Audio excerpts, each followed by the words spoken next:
I'm Craig Kenneth, a relationship coach and a psychotherapist. Every relationship is different, and every breakup is different. Work with me, and you'll get professional help on your situation. Just click on the link in the description below, or go to my website, askcraig.net.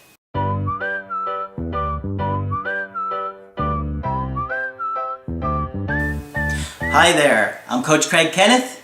I'm Coach Margaret. And today we're going to be talking about sadness versus depression. Now I hope that doesn't bum you out. I hope it doesn't make you sad depressed. Or depressed, right. This is a really important topic because many of you going through a breakup are depressed. Yes, of course you are. It's normal. It's a major loss to lose somebody that you love and you care about and that you're attached to. And even if it's over somebody that you just started dating, the thing is that you probably had all of these fantasies or ideas, hopes and dreams, and of what was going to happen with that person, and you can get depressed about that person too. Yes. And it's interesting because I was talking to somebody about this just yesterday, how they were depressed over somebody they had only been dating for like 3 months, and people were like, oh, just get over her, you don't know her. Oh, people are so quick to say, just get over it. Mm-hmm. Yeah. But, I told them, I said, I was depressed over somebody that I only dated for about 4 months too. Yeah. And the thing is that, I had such a good chemistry with this girl, and we had so much in common and had such a good time together. I really believed she was going to be my next serious girlfriend. Yes, you did. And so, because I had such high expectations over this girl, it was, frustrating and, that I couldn't do anything about it, and devastating. Yeah. And I was definitely depressed. I mean, this is many, many years ago. Sure. You didn't know about this girl. No. Well, maybe you know about her, but you weren't around. It was about 8 years ago. Okay. And, she and I were doing so well, but with that situation, this girl was, she really liked the guy. It wasn't going anywhere. He wasn't interested in her until he found out she was dating me. And then he wanted to be with her. Yeah. And so that's why she left me. She was very confused. She wound up dating him. I did everything wrong, said everything wrong. I was trying to talk to her. Oh, everything was wrong. It was awful. I mentioned her briefly in a different video. But she wound up actually marrying that guy, and they're still married. So she was meant to be with that guy. Yeah. So, good for her. And you played a part unwittingly. Yeah, exactly. It's kind of unfairly. Yeah, really, right? But, I learned a lot from it, and I was very depressed over that, along with my other breakups. Yeah. So today we're going to talk about that because, people may be trying to say, well, you're not really depressed. You're just sad over this. It's normal to be sad. Yeah. And almost always if people come into a therapist's office, they're sad and or usually also anxious. Mm-hmm. Those are cousins, sadness and anxiety. Anyway, I wanted to do we've talked about these things before, but I just wanted to do kind of a repeat update. And it came from asking some people recently, are you depressed? And getting a very sort of puzzled response of, one guy said, I don't know. How would I know if I was depressed? And somebody else said, oh no, I heard that's really bad. I'm not depressed. Mm-hmm. But, let me start by saying feelings are neither good nor bad. They simply exist, and they are there to tell us something. So we need to embrace them and listen to what they're telling us. But you'll hear people say, I shouldn't feel that way. Mm-hmm. There is no should with feelings. I do feel that way. Now, I think that's important you say that again. Okay, all right. There is no should with feelings. None whatsoever. And we frequently hear, I shouldn't feel that way. Which really means I wish I didn't feel this way about such and such a thing or such a person. Or you're kind of, projecting other people's beliefs or your beliefs about how you should handle a situation. Right, exactly. So there is no should with feelings. Any feeling. People will say it around anger, well, I shouldn't feel that way. Well, if you do, you do, and we'll deal with it. So we can't at will shut feelings off. And they tell us something. They're messengers. And I think we have, particularly as a society, told men that they shouldn't have feelings. We want the cool, unflappable guy who never registers anything. No, we really don't want him at all. And it's not good for him if he doesn't have any emotions ever. And everybody has difficulty answering this simple question, are you depressed? I don't know. I don't want to be. I hear it's bad. Okay, so what is depression and how do you know if you're depressed? Well, you don't feel good, and it happens over a period of 2 weeks. And most days you just don't feel good about getting up, living your life, doing what you want to do. Things that you used to enjoy aren't fun anymore, or you feel like you don't even have the energy to do them, you know. If you liked going out to run, for example, and suddenly you don't have the energy to do it and you're just listless and you don't feel good about much of anything, that's depression. And you feel sad oftentimes when you're depressed. But it's hard to get over it, and you really have to sit and take a look at it. And then I'll hear people say, well, I shouldn't be depressed over this. Makes no difference whether you should or shouldn't. And as Craig points out, according to whose rules? Yeah. And I'll say to people sometimes, now whose rule book is that in? I should be over this by now. And what rule book did you use to determine how long you have to get over X, Y, or Z? And does that rule book say it's the same for everybody? Everybody gets over this in, 2 weeks, 2 months, whatever. So feelings you really can't argue with or make go away. You really have to deal with them, feel them, interview them, figure out what they're telling you. All right? And what's the difference between depression and sadness? That's a big question. That's a big one. Sadness is a normal feeling that we all have when we lose somebody, when we have a disappointment of some sort. Sometimes when we hear a sad story, we can really feel what it might be like for the people who are in that book, in that movie, in that story that we hear. Yeah. And sadness is not a tricky emotion. You feel sad for yourself or for others, and it's most okay to feel sad for yourself. And people talk about pity parties. I don't pay much attention. If you have a reason to be sad for yourself, you're going to be sad for yourself. It's okay. The difference between sadness and depression is that depression is harder to deal with because in a depression there's always an element of beating yourself up. If I had been a better wife, if I had been a better girlfriend, if I had been a better employee, if I had been a better this, that, or the other thing, okay? And you hear people say that all the time. And so you often have to say to people, you have to sort out what is and isn't your fault. If we own something, we have to own it. And say, I'm not happy about that, I wish it hadn't happened that way, I wish I hadn't done that, blah, blah. Own it. But you can't make it go away and just say, you shouldn't be. Get over it. And people with a depression don't have any energy. That's the other thing. You have no energy. And again, we're talking over 2 weeks. So over 2 weeks, you don't feel good about much of anything.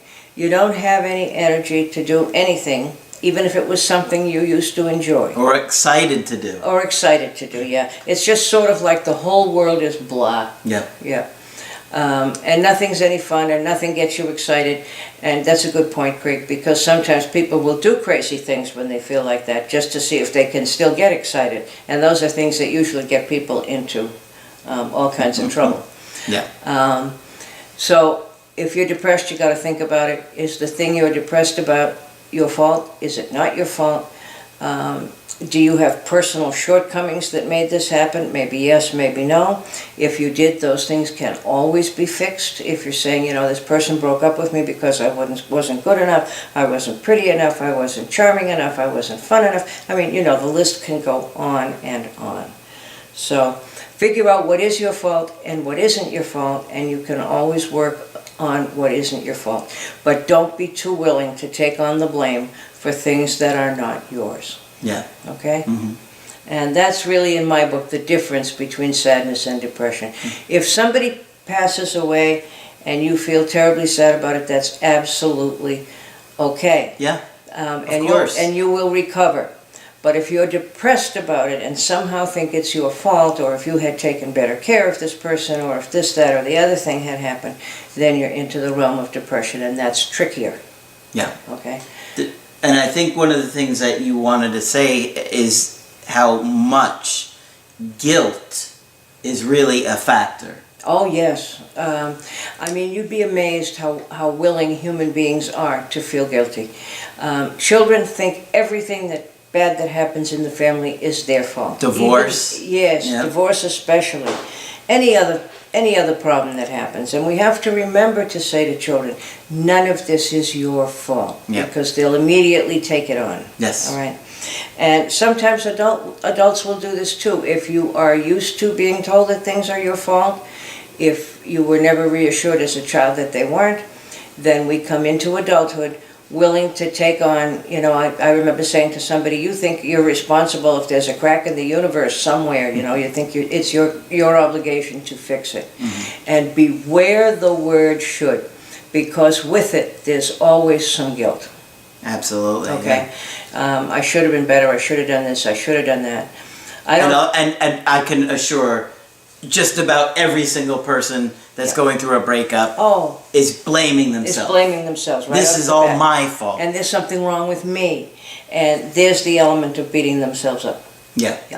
Absolutely. Okay. And like I say, it's important for us to own what we have to own that we did wrong. Sure. But we don't need any extra. So if it's not your fault, you have to be willing to say that too. And if it's not your fault, then there really isn't that much you can do to fix it. And that leaves you feeling helpless too. Mm-hmm. Yeah. Absolutely. So it's not fun. But it's not a shameful thing to be depressed. And I had somebody say to me the other day, well, everybody makes it sound like it's really terrible to be depressed. Well, no fair of us to do that to you. If you're depressed, you need to be able to talk about it. You need to own it. You need to feel it. And then you'll probably get over it if you do that, if you entertain it. But if you try to push it away, it'll come back as a worse depression later, or it'll make you feel numb, or it will cause you to give up a lot of things that you could have enjoyed. Absolutely. Yeah. So don't just try to make depression go away. Get over it annoys me.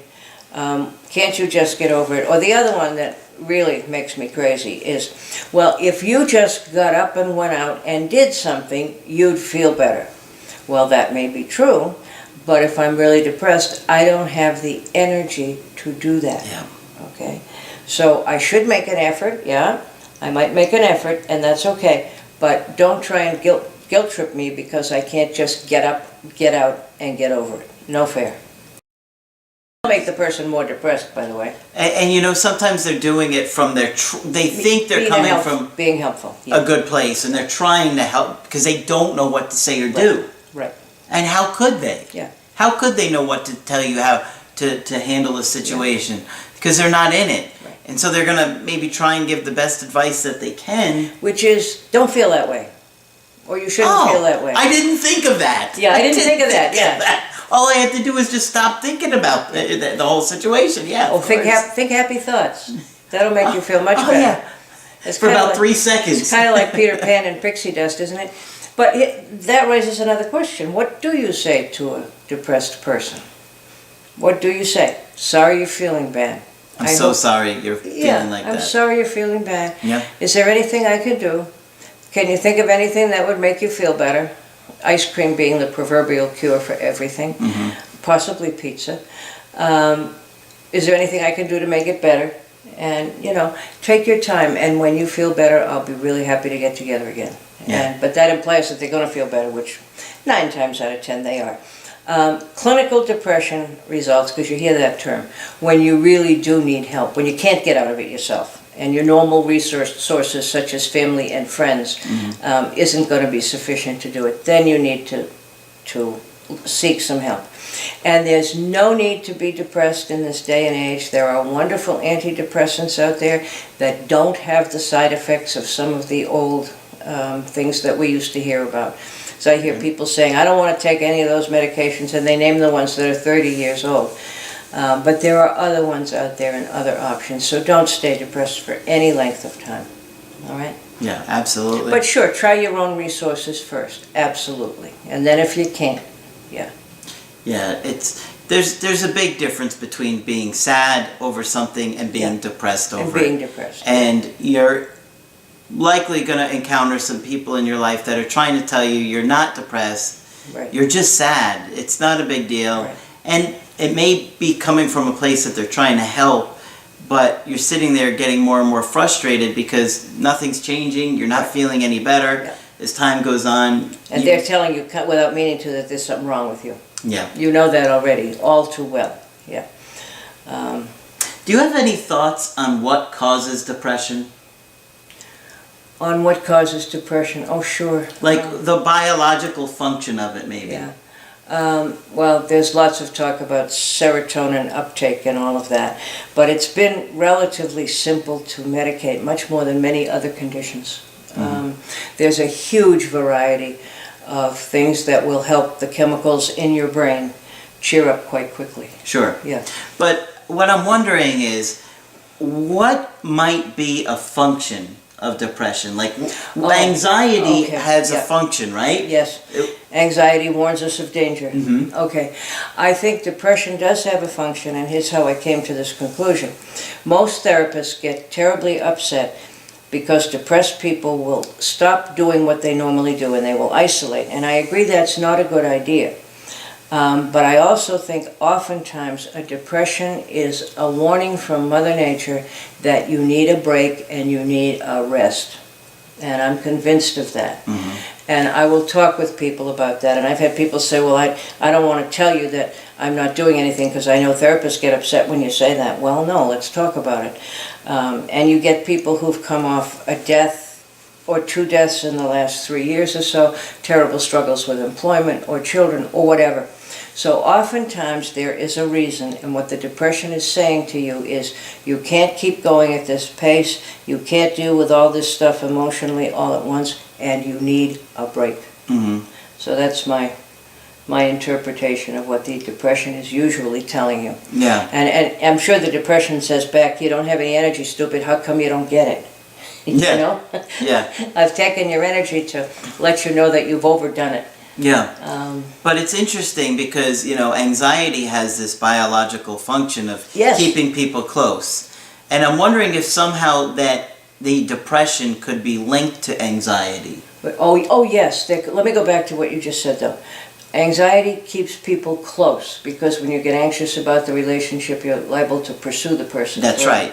Because 100,000 years ago, if you lost the people in your tribe or whatever, your village, you would die. You couldn't take care of yourself. You couldn't take care of yourself, right? So it has a fright to it that is just amazing. Yeah, like there's a biological component of to keep you alive. And keeping you anxious, of course, keeps you alert to danger, too. Absolutely. So you can see its biological functions. But I would still go back to depression as a function of fatigue and overload. Of, you know, you can't throw that many spears in only 2 weeks without somehow collapsing. And then the guy says to himself, ugh, that's bad. Yeah.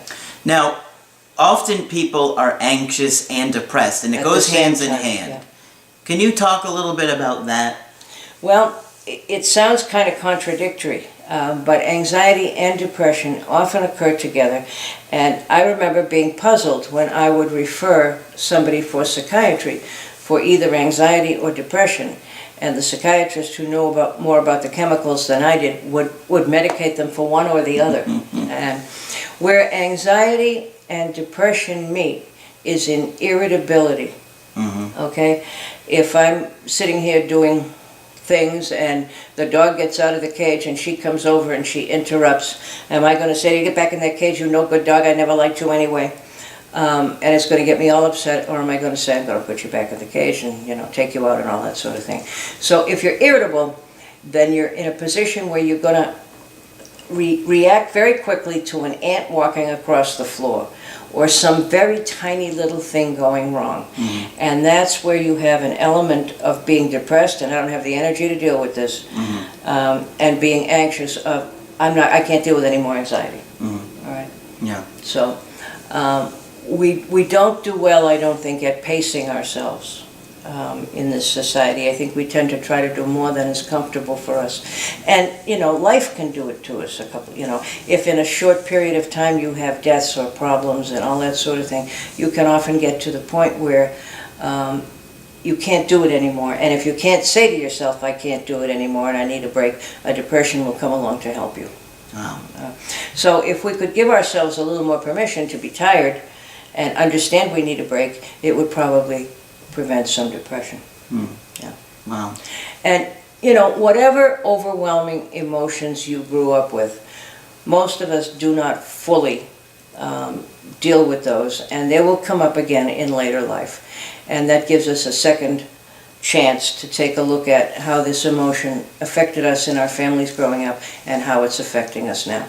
And oftentimes the trigger for a depression in the present can be something that goes back to something that happened in our family of origin. Yeah. Yeah. It can be really overwhelming. It really can. And I think we're told to push ourselves and do the best we can and fight the good fight and be inspired, when sometimes we just have to take better care of ourselves. Absolutely. Yes. So that some incident of anxiety or depression doesn't have to come along to kind of wake us up. Yeah. All right. Did you have any more you want to add to that? Any questions? No. Was that reasonably clear? I think hope it's pretty good, hopefully. Okay. All right. And we can go over this often Yep. because it's out there often and for all of us. Yeah. Yeah.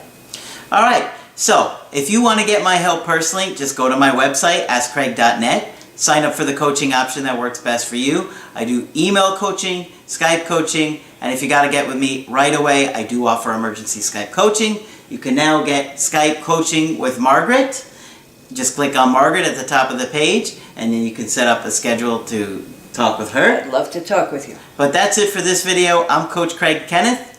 I'm Coach Margaret. And we will talk with you soon. Hi, I'm Coach Margaret, a relationship coach and a psychotherapist with 35 years experience. Every relationship is different and every breakup is different. Work with me to get professional help on your situation. Go to askcraig.net to sign up for a personal coaching with me.